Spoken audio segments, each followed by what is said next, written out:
Hey guys, Shanana from the Binge Zone here, and End of the Effing World was such a huge success.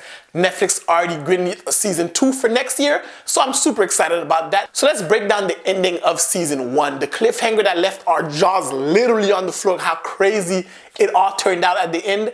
And we could maybe come up with some solutions or predictions to what's going to happen in season 2. So let's talk about it. Let's start off at Alyssa's dad's house, right when Alyssa decides to knock the cop out. Oh, before I go on, major spoilers ahead. So if you have not seen the first season, go watch it. It's only like 2 hours long. And that finale, whew. Anyway, we're going to start off right where she knocks the cop out.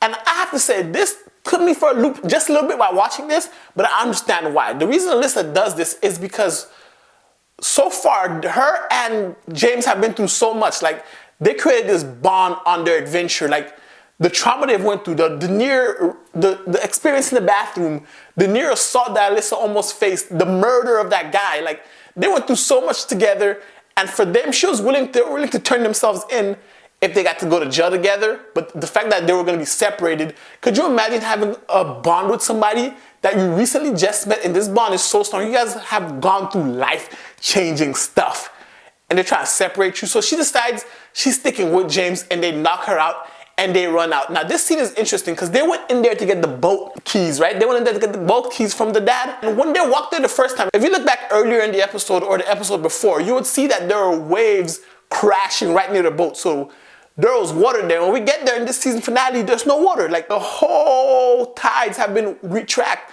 Now, this is interesting. I like the fact that they actually kept this somewhat realistic, because the moon is what controls the tides in life. Like, in real life, the moon controls the waves in the oceans, and sometimes the water might be right there on the sand, and sometimes when there's no moonlight, there's no water. So there was no water for them to escape. And now this scene brings us to a pinnacle moment of James' character, because James himself has admitted he's a sociopath. But as we saw the season progress, we saw a different side of James. James isn't a sociopath. He's a normal kid going through normal response to his mother's suicide. So after we, the audience, learn of this, we kind of understand James. James is having a normal reaction. Well, not normal, but James's reactions are justifiable. And so far, James really didn't show any care for anybody. His dad, nobody since his mother left him. And now he has this decision to make. Does he run away alone, or does he run away with Alyssa?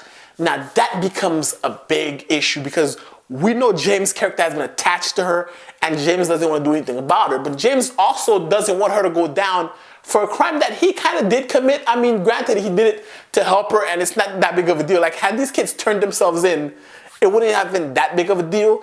But James decides to hit her because he loves her. Now, I found this scene kind of wonky and funny, in the sense that, if you guys ever hear stories about people who get abused in relationships and things of that nature, the kind of default response is, you know, he hits me because he loves me. But that's never really the case.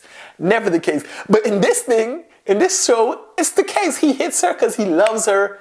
And I just thought to myself, that was a nice play on that whole dynamic, because this relationship could seem toxic to some people. Like, looking from the outside in, these two are good together, but they're not good for each other. But they are good for each other because they bring out parts of themselves that need to be brought out. But they also went on like a couple of days crime spree. So, like, it's a weird dynamic to see that. So him deciding to take that moment and be selfish, and for Alyssa's sake, knock her out, thinking of her, hitting her, harming her for her own benefit, and then running away, I thought that was a great moment for James. His character actually grew tenfold in that scene, because he could have done the easy thing, just grabbed her hand and run away together. But he doesn't want a crazy, kooky life for her. He wants her to have a normal life, and he wants to take the burden off for himself. So I thought to myself, man, James has some serious character growth. And then he gets shot by the cops. Now, I like this ending, and I don't like this ending. I love this ending, and I don't like it. I don't like it because I like James, but I do like it because this subverted everything I thought was going to happen. You, the audience, me, the audience, we all saw the show. We all did not expect for him to get shot out of the blue and then cut to black. Like, we don't even know what happened to him. Granted, I will say he's alive. Besides the fact that they announced season 2, even if they didn't announce season 2, I was already making this video.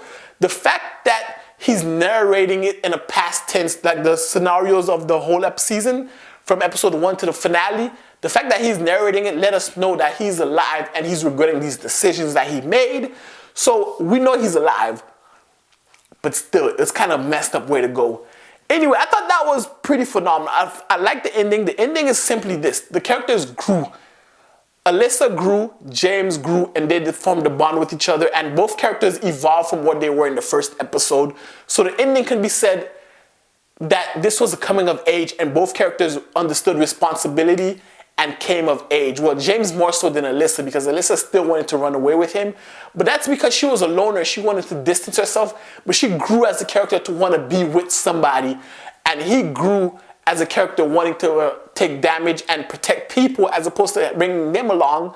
I thoroughly enjoyed that fact. And for season 2, I don't have any crazy predictions for season 2 because this show in itself is crazy. So like, I can't think of where this show can go unless it's like a whole prison break in season 2. And then that's just wild. That's just wild. Anyway, that's my thoughts on the finale, the ending scene, the craziness of the ending of End of the Effing World. Let me know in the comment section below. Do you agree with my thoughts? What are your thoughts about the finale? How did it end? What were your thoughts? What do you think these characters went through? Anyway, let me know in the comment section below. If you like this video, definitely hit the thumbs up, hit the subscribe button if you guys haven't already. Check out some of the other videos on the channel. And until next time, guys, binge on.